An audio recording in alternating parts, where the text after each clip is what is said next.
Alright, so today we have a review of the Norscot Roadtec Rx-700 code planer in 1 to 50th scale.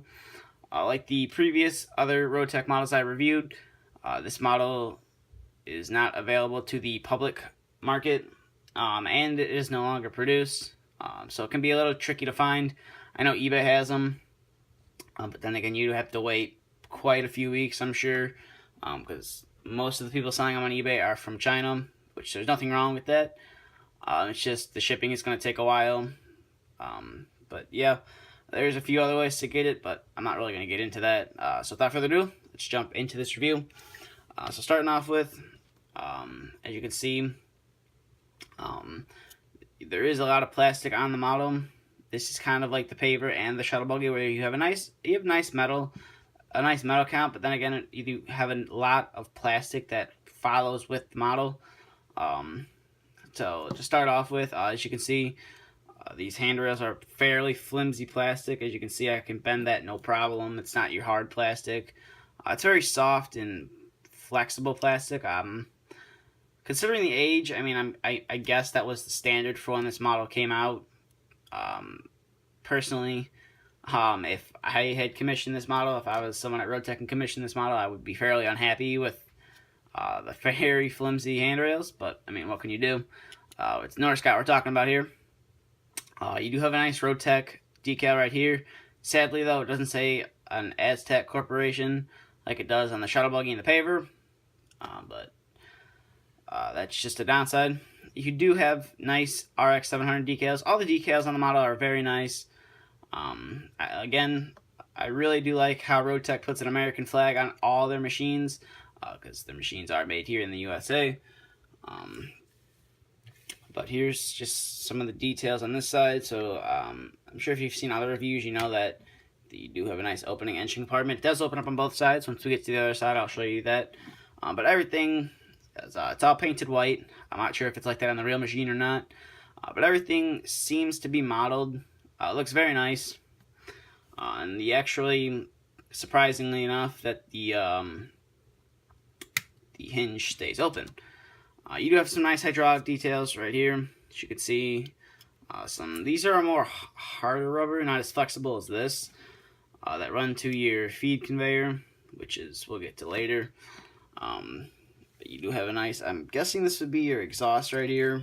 I'm not too familiar, I'm not too familiar with paving equipment. I'm just kind of getting into it. So sorry if I'm getting a few things wrong. I'm not 100% sure what these tanks are right here. I know I believe somewhere on the machine there's a water tank. I'm not 100% sure where that is. But as you can see, here's the back. You do have a nice R. I'm guessing that's for Roadtec. And then you do, one thing I have noticed on all the Roadtec models, is you have this little triangle reflector on there. I'm not sure how well you can see the camera is picking this up. But there is a modeled radiator fan in there as well. You do have some nice mirrors.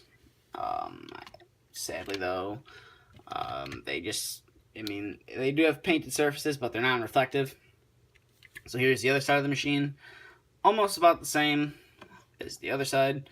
You do have some nice decals, and as you can see, the nice American flag. And here is if I can get the side open, the other side of the engine. As you can see right there, it's your engine block, and it does actually say CAT. I'm not sure if I'm going to be able to get this on camera or not, but it does say CAT on top of the engine block, which is cool. And another thing on these Roadtec models, on all three that they made, they have these weird solid painted warning beacons. I mean, it looks okay, I guess. It's nice to see that they included a warning beacon, but to solidly make it out of plastic, I feel like they could have done a better job. Again, here are some more plastic flimsy handrails. Not as flimsy as the one over here and over here. These are a little more secure. Coming to the feed conveyor, this is almost an all plastic piece. I'm pretty sure almost the whole feed conveyor is all plastic. You do have a belt, doesn't move. As you can see, one of my hydraulic lines just needs a little glue to be glued back on. Simple fix. You do have some rivets that do tend to stick out on the model, but since it's all white, they almost kind of blend in. But the feed conveyor does actually move, which is nice. It's powered by some hydraulics. You can get a fairly nice range of movement out of it, as you can see. That's about as far as it will go to the towards the camera.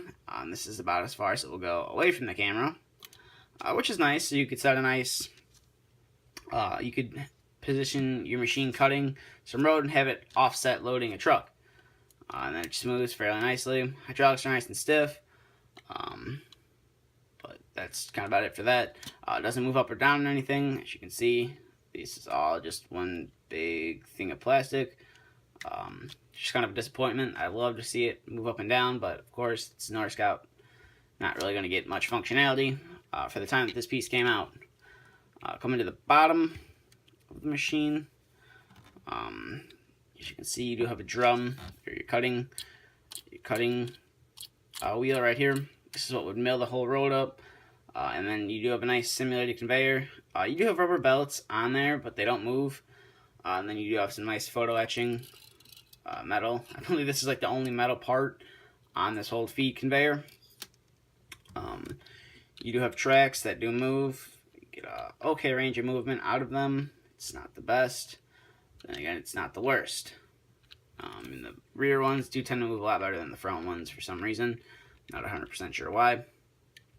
And you do have some nice hydraulic details that run to all the feet.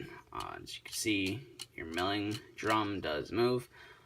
These are powered by hydraulics. As you can see, you can adjust it, but for some reason on my model it's very stiff, so I can only get like the front one to move to go down, which is kind of sad. I'd like to get some more functionality out of it, but again, I'm not going to force it because it's almost all plastic and I don't really feel like breaking it and having to get another one. But overall, it's just a nice model to have. I now have all three of the Roadtec models that are out there available. So that's nice. I'm glad I was able to complete the collection. If you're looking for a cold planer, there are some better options out there. But if you want a Roadtec, I would recommend it. It's just you got to be cautious. There's a lot of plastic on the model, so things can break fairly easily. But overall, I mean, this is, in my opinion, about a $50 model, maybe $40, $50 model, depending on where you get it. I wouldn't pay any more than $50 for it, because it's not really worth it.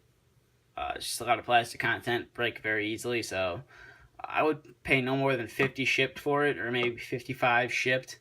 But the one good thing about this model is the platform, in my opinion. So if you have some guys, you could just pose them, make it look like he's operating the machine there. So that's the one plus thing about this model. So it would fit really good in a dial. You can have some guys cutting up there, and you could have some guys adjusting the height of the tracks. As you can see, you can have a guy right there if my guy wants to stand up. So it would look really good in a dial. But that's just kind of about it for this review. So if you're looking for an okay milling machine, this is, I guess I could recommend it. NZG does make a lot better models, but if you're not looking to spend that much, I would highly recommend picking one of these up.